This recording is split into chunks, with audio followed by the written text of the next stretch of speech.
पहाड़ों के पीछे छुपा हुआ एक सुंदर सा गांव जिसका नाम था ढोलपुर, जिसमें दो बहनें रहा करती थीं। बड़ी बहन रामा, उसका पति बहुत धनी था। उनके पास खूब सारे खेत खलियान हुआ करते थे, जिससे उन्हें धन की कोई कमी नहीं थी। रामा शंकर को पहले से ही पसंद करती थी। उन दोनों का प्रेम विवाह हुआ था। वहीं दूसरी तरफ रामा की छोटी बहन रुक्मणी उसी गांव में एक छोटी सी झोपड़ी में अपने पति रामू के साथ रहा करती थी। रामू जंगल से लकड़ियां काटकर बाजार में बेचा करता था। उन दोनों बहनों का घर आमने सामने ही था। एक दिन की बात है। अरे वाह, आप कितना अच्छा हार लेकर आए हो। वाकई में आप मेरे लिए कितनी अच्छी अच्छी चीजें ला के देते हो। आप मेरे बहुत अच्छे पति हो। अरे वो सब छोड़ो, पहले तुम यह बताओ, तुम्हें यह हीरो का हार कैसा लगा भाग्यवान? हाँ, हार तो बहुत सुंदर है, पर वाकई में बहुत सुंदर है। मैंने आपसे वो हीरे की अंगूठी मांगी थी, वो कब ला कर देंगे आप मुझे? हाँ, क्यों नहीं रामा, मैं तुम्हें वो हीरे की अंगूठी भी लाकर दूंगा। अरे भाग्यवान, तुम पहले अपनी फसल निकल जाने दो। फसल निकालने के बाद जो तुम बोलोगी वह लाकर दूंगा। तुम वाकई में बहुत अच्छे हो, जो मेरा इतना ख्याल रखते हो। आज तक मैंने जो जो मांगा है वो सब आपने मुझे लाकर दिया है। अरे यह तो मेरा कर्म है, तुम्हारी सारी इच्छाएं पूरी करना। और देखो भाग्यवान, वही तुम्हारी छोटी बहन रुक्मणी, मुझे तो नहीं लगता उसका पति कभी उसको यह सब लाकर देगा भी। यह बात तो आपने बिल्कुल सही कही। मुझे नहीं लगता मेरी बहन ने कभी ऐसे सोने के आभूषण देखे भी होंगे। पता नहीं उसने उस भिखारी में ऐसा क्या देखा जो उससे उसने शादी कर ली। तुमसे शादी करके तो मेरे जीवन के भाग्य ही खुल गए। यह बात तो बिल्कुल सही है भाग्यवान, मुझसे शादी करके तुम्हारा भाग्य बदल गया। लेकिन मैं तुमसे जब से शादी की है, मैं और धनी हो गया। वहीं दूसरी तरफ रामू और उसकी पत्नी बहुत चिंतित बैठे हुए थे।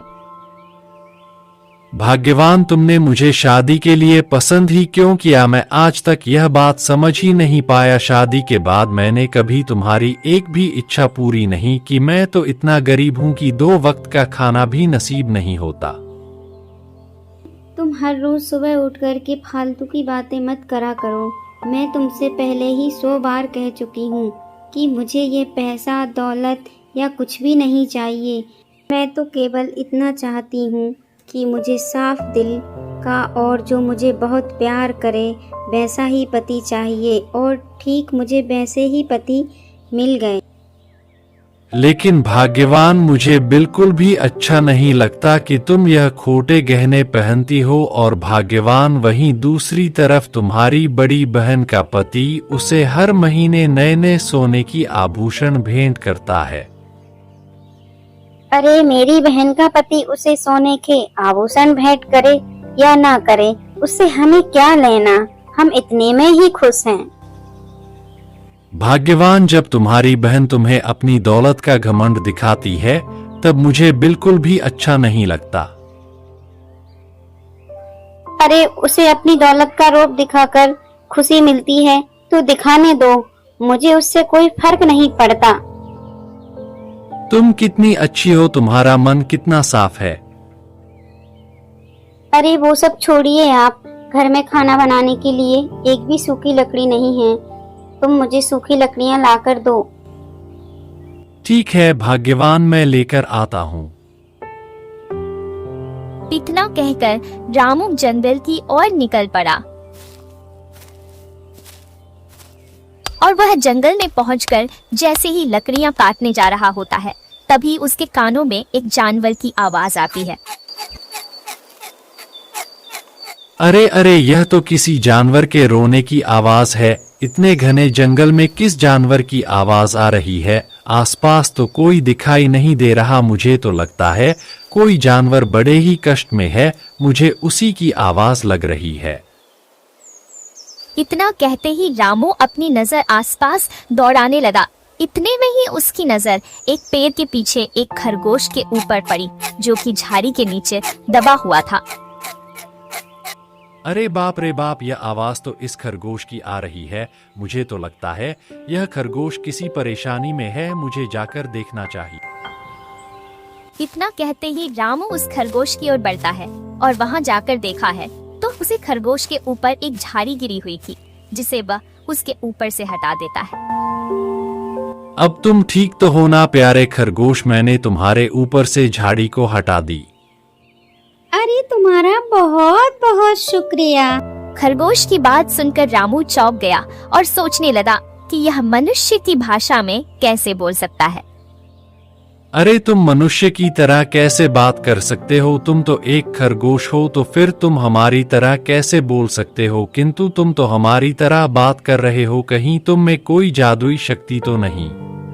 अरे प्यारे मनुष्य, तुम मुझसे बिल्कुल भी मत डरो। यह बहुत पुरानी बात है। जब मैं जंगल में घूमता था, एक साधु महाराज को एक सांप ने काट लिया था। तब मैंने इसी जंगल में उन्हें कुछ जड़ी बूटियां लाकर दी थी, जिनका सेवन करने से वह साधु महाराज स्वस्थ हो गए थे। और फिर उन साधु महाराज ने प्रसन्न होकर मुझे वरदान दिया कि तुम इंसानी भाषा में किसी से भी बात कर सकते हो। तुमने मेरी जान बचाई है। आज से तुम मेरे सच्चे मित्र हो। मित्र, पर तुम तो एक जानवर हो।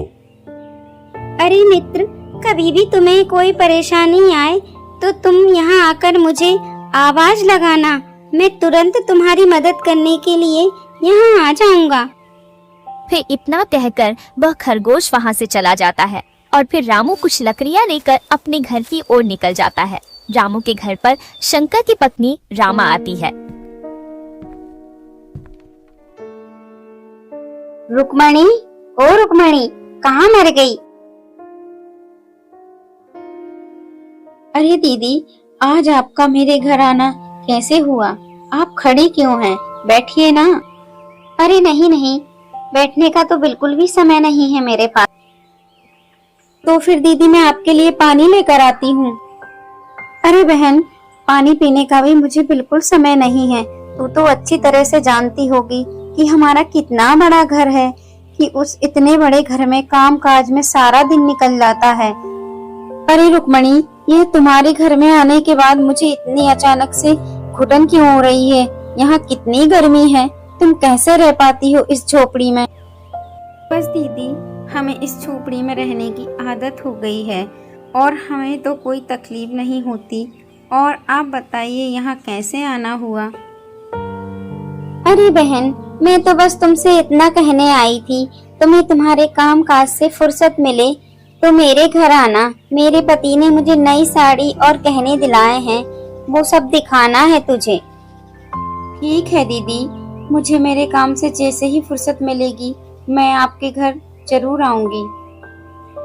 वैसे कल्याणी, तुम्हारे पति ने आज तक तुम्हें कुछ दिया है, पर हाँ, वो तुम्हें दे भी कैसे सकता है? तुम्हारे घर में तो खाने के भी लाले पड़े हैं। अरे दीदी, ऐसी बात नहीं है। उन्होंने मुझे जीवन में ढेर सारी खुशियाँ और मान सम्मान दिया है, मैं इसी में खुश हूँ। अरे कल्याणी, जहाँ तक कि मैं जानती हूँ कि खुशियाँ देने से पेट नहीं भरता। मेरी बात मान, तू अपने पति को छोड़कर अच्छे धनी व्यक्ति से शादी कर ले। दोबारा वह तुझे कुछ तो दे पाएगा कम से कम। और वैसे भी ये तेरा पति भिखारी तुझे दे भी क्या सकता है? अरे दीदी, आपको यह बात कहते हुए बिल्कुल भी शर्म नहीं आ रही है क्या? मुझे मेरे पति बहुत प्रिय हैं और मैं उनसे बहुत प्यार करती हूँ। मुझे तुम्हारी तरह पैसा और जायदाद का घमंड नहीं है। हमारे पास जितना है हम उतने में ही खुश हैं। खबरदार, खबरदार, जो मेरे पति के बारे में एक शब्द और कहा आपने। अरे देखो तो अपनी बहन से कैसे बात कर रही है। क्यों कल्याणी, तुम्हें बिल्कुल भी शर्म नहीं आई मुझसे ऐसे बात करने में?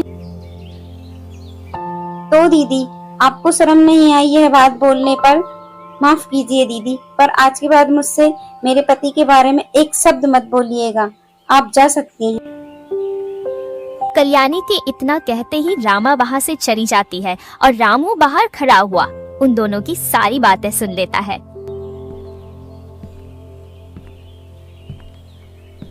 अरे आप आ गए? भाग्यवान, अभी तुम्हारी यहाँ बहन क्यों आई थी? अरे वो तो ऐसे ही आई थी, बोल रही थी कभी मेरे घर की तरफ भी आ जाया करो। बहाने मत बनाओ कल्याणी, बहाने बनाने की कोई जरूरत नहीं है। मैंने सब सुन लिया था भाग्यवान, मुझे समझ नहीं आता तुम्हारी बहन को तुम्हें परेशान में क्या मजा आता है। यहाँ बार बार आकर तुम्हें क्यों परेशान करती है? भाग्यवान, मुझे यह बिल्कुल पसंद नहीं है कि कोई तुम्हें परेशान करे। अरे करने दीजिए परेशान, आप क्यों चिंता करते हैं? उसे मुझे परेशान करने में खुशी मिलती है तो करने दीजिए ना। कल्याणी, मैं वादा करता हूँ मैं बहुत मेहनत करूँगा, फिर तुम देखना तुम्हारी सारी इच्छाएं पूरी कर दूंगा, तुम्हें जो चाहिए वह सब ला कर दूंगा। आपको आज लकड़ियाँ लाने में इतना समय कैसे लग गया?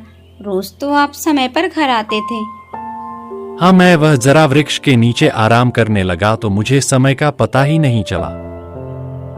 ठीक है, आप हाथ मुंह धो लीजिए, मैं खाना लगा देती हूँ। आपने सुबह से कुछ भी नहीं खाया। कल्याणी, अब मैं मछलियाँ पकड़ने के लिए जा रहा हूँ। जब तुम्हारा खाना तैयार हो जाए तो तुम अपने घर की पीछे वाली नदी पर ले आना। फिर इतना कहकर रामू अपने घर की पीछे वाली नदी के किनारे बैठकर मछलियाँ पकड़ता है। रामू को मछलियाँ पकड़ते हुए बहुत समय हो जाता है पर एक भी मछली नहीं पकड़ पाता।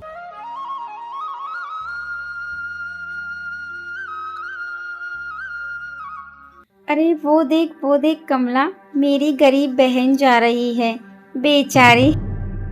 कल्याणी अपने पति को खाना देने जा रही थी, तब तक उसकी बहन रामा और कुछ गांव की औरतें मिलकर उसका मजाक उड़ाने लगती है।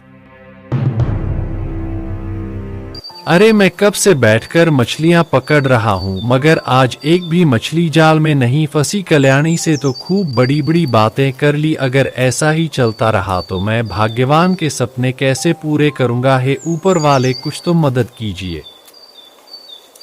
रामू कुछ कह रहा होता है कि तभी वहाँ कल्याणी आ जाती है। क्या हुआ जी, अपने आप से क्या बड़बड़ा रहे हो? कुछ नहीं भाग्यवान, सुबह से यूं ही खाली बैठा हूँ, अभी तक एक भी मछली जाल में नहीं फंसी। बस इतनी सी बात, चाहे तुम कितनी भी दुखी क्यों ना हो रह लो, मगर जब हमारे भाग्य में सुख होगा तभी हमें सुख मिलेगा। क्योंकि मनुष्य को केवल अपने कर्म पर विश्वास रखना चाहिए, उसे सदैव अच्छे कर्म करते रहना चाहिए। मगर भाग्यवान, मुझे तुम्हारे सपने भी तो पूरे करना है। अरे आप ये सब बातें छोड़िए, पहले खाना खा लो। फिर अगले दिन की सुबह। अरे सुनते हो जी, आज हमारे घर में आटा, दाल, चीनी सब खत्म हो गया है। मुझे तो यही समझ नहीं आ रहा है, हम खाएंगे क्या? यह क्या बोल रही हो भाग्यवान, आज हमारे घर में अन्न का एक दाना भी नहीं है। नहीं जी, घर में अन्न का एक भी दाना नहीं है और कुछ दिन से अपने जाल में एक भी मछली नहीं फंस रही है, उसके कारण घर में एक भी पैसा नहीं। अरे भाग्यवान, तुम बिल्कुल भी चिंता मत करो, मैं गांव में सेठ के यहाँ जाकर कुछ काम ढूंढता हूँ। फिर इतना कहकर रामू अपने घर से निकल जाता है और वह गांव में कुछ काम ढूंढने लगा, मगर उसे कहीं भी काम नहीं मिला और वह फिर जंगल में जाकर एक पेड़ के नीचे बैठ जाता है। आज सुबह से गांव में काम ढूंढ रहा हूँ मगर मुझे आज गांव में कुछ भी काम नहीं मिला। पता नहीं हमारे भाग्य में क्या लिखा है, 2 वक्त का हमें खाना भी नसीब नहीं हो रहा। मुझसे मेरी पत्नी का दुख देखा नहीं जाता। रामू अपने आप से बात ही कर रहा होता है, तभी उसे खरगोश की आवाज आती है और देखते ही देखते वहाँ वह खरगोश आ जाता है, जिसकी सहायता कुछ दिन पहले रामू ने की थी। अरे मेरे मित्र, तुम इतने उदास क्यों बैठे हो और आज तुम्हारा चेहरा भी उतरा हुआ है? अरे मेरे मित्र, मेरा दुख तो बहुत बड़ा है। इसे तुम्हें बताने से मेरा कोई फायदा नहीं होगा। अरे मेरे मित्र, तुम अपनी परेशानी मुझे बताकर तो देखो, काश मैं तुम्हारी कोई मदद कर पाऊं। फिर रामू ने उस खरगोश को अपनी सारी बातें बताईं। अरे मित्र, मैं तुम्हारी मदद कर सकता हूँ। मैं इस जंगल में वह जगह जानता हूँ जहाँ एक राजा का गुप्त धन गड़ा हुआ है। अगर मित्र मैं उस खजाने का रहस्य तुम्हें बता दूंगा तो मेरी सारी शक्तियाँ मुझसे छिन जाएंगी। मैं यह बिल्कुल भी नहीं चाहता हूँ तुमसे तुम्हारी शक्तियाँ छिन जाए। मुझे कोई भी धन का पता मत बताओ। अगर तुमसे तुम्हारी शक्तियाँ छीन गई तो तुम मनुष्य की तरह कभी नहीं बोल पाओगे। अरे नहीं मित्र, तुमने भी तो मेरे बुरे वक्त में मेरी सहायता की थी ना, तो अब मेरा भी कर्तव्य बनता है कि मैं तुम्हारे बुरे वक्त में तुम्हारी सहायता करूं। चलो मेरे साथ मित्र। फिर खरगोश के अनुसार रामू उसी खरगोश के पीछे पीछे जाने लगा। देख क्या रहे हो मित्र, खोदना चालू करो। मगर मित्र, तुम एक बात ध्यान रखना, ये बात सिर्फ तुम अपनी पत्नी को बता सकते हो और किसी को नहीं। और मित्र, खजाना मिलने के बाद तुम मुझे भूल तो नहीं जाओगे मित्र। अरे मित्र, यह तुम कैसी बात कर रहे हो? मैं तुम्हें कभी नहीं भूलूंगा और तुमसे रोज मिलने आऊंगा और यह बात मैं किसी से नहीं कहूंगा। उसके बाद रामू खुदाई चालू कर देता है और कुछ देर बाद वहाँ मुद्राओं से भरा हुआ एक घड़ा दिखाई देता है। पर जैसे ही खजाना रामू के हाथ में आता है, वैसे ही खरगोश का वरदान समाप्त हो जाता है और खरगोश इंसानी भाषा में बात नहीं कर पाता। रामू वह घड़ा लेकर घर चला जाता है और वह इतना सोना देखकर रामू की पत्नी कल्याणी आश्चर्यचकित रह जाती है। अरे ये क्या है जी, आपको ये आभूषण से भरा हुआ मटका कहाँ मिला? भाग्यवान, अब मैं तुम्हें क्या बताऊं है, मगर मेरे मित्र ने कहा था कि तुम यह बात अपनी पत्नी को बता सकते हो, मगर अपनी पत्नी के अलावा और किसी को मत बताना। हाँ सुनो भाग्यवान, आज जब मैं जंगल में एक पेड़ के नीचे बैठा था तब रामू इस सारी बातें बताई, जिसे सुनकर कल्याणी बोली, इसका मतलब भगवान ने हमारी सुन ली, पर वो खरगोश अब बोल नहीं पाएगा जी। हाँ भाग्यवान, मैं अपने दोस्त से उस जंगल में रोज मिलने जाऊंगा। अब देखना कल्याणी, मैं तुम्हारे सारे सपने पूरे कर दूंगा। फिर इसी प्रकार उस गांव में सबसे ज्यादा धनी व्यक्ति रामू बन गया। रामू के पास एक बड़ा घर था और खूब सारी खेती थी, मगर रामू रोज सुबह सुबह अपने दोस्त से मिलने उस जंगल में जाया करता था और उसे खूब समय तक बातें किया करता था। भले ही वह खरगोश कुछ बोल नहीं पाता था, लेकिन रामू की बात सुनकर वह सर हिलाता था। भाग्यवान, मैंने सोचा था कि वह अपने खेत के पास वाली जमीन खरीद लूंगा, मगर तुम्हारे बहन के पति रामू ने सारी जमीन खरीद ली। पता नहीं भाग्यवान, तुम्हारी उस बहन के पति के पास इतना सारा पैसा कहाँ से आया? ये तो तुमने बिल्कुल सही बात कही। मुझे तो समझ नहीं आ रहा है उसके पास इतना पैसा, गाड़ी, घर कहाँ से आ गया। हाँ भाग्यवान, मुझे एक बात पता चली है। तुम्हारी बहन का पति हर रोज जंगल में उस खरगोश से मिलने जाता है और वह उससे घंटों घंटों बातें करता है। और मैंने गांव के कुछ लोगों के मुंह से यह बात सुनी है कि उस खरगोश ने ही रामू को गुप्त धन के बारे में बताया है। हाँ, मुझे भी यही लगता है। मुझे मेरी बहन से अधिक धन चाहिए। आप कुछ करिए ना। हाँ भाग्यवान, हम कल सुबह ही उस खरगोश के पास चलेंगे और उससे गुप्त धन के बारे में पता करेंगे। जैसे ही गुप्त धन के बारे में वह हमें बता देगा तो हमें धनी होने से कोई नहीं रोक सकता। इसके बाद फिर अगले दिन की सुबह रामा और उसका पति जंगल की ओर निकल जाते हैं और उस खरगोश को खोजने लगते हैं। और कुछ दूरी पर जाने के बाद उन्हें वह खरगोश मिल जाता है और फिर रामा और उसका पति उस खरगोश को चुपके से पकड़कर उसको एक पेड़ से बांध देते हैं, उसके साथ दुर्व्यवहार करने लगते हैं। वहीं दूसरी तरफ कल्याणी अपने पति रामू से कह रही थी कि आज मैं भी आपके मित्र से मिलने चलूंगी।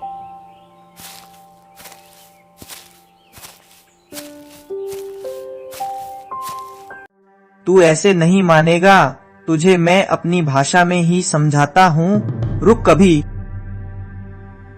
फिर रामा उस खरगोश को मारना चालू कर देती है। तभी थोड़ी देर बाद कल्याणी और उसका पति रामू वहां आ जाते हैं। रामू अपने मित्र को इतने कष्ट में देखकर चौंक पड़ा। अरे अरे, तुम इस खरगोश को क्यों मार रहे हो? मुझसे इसका कष्ट देखा नहीं जा रहा। बेचारे इस खरगोश ने तुम दोनों का क्या बिगाड़ा है?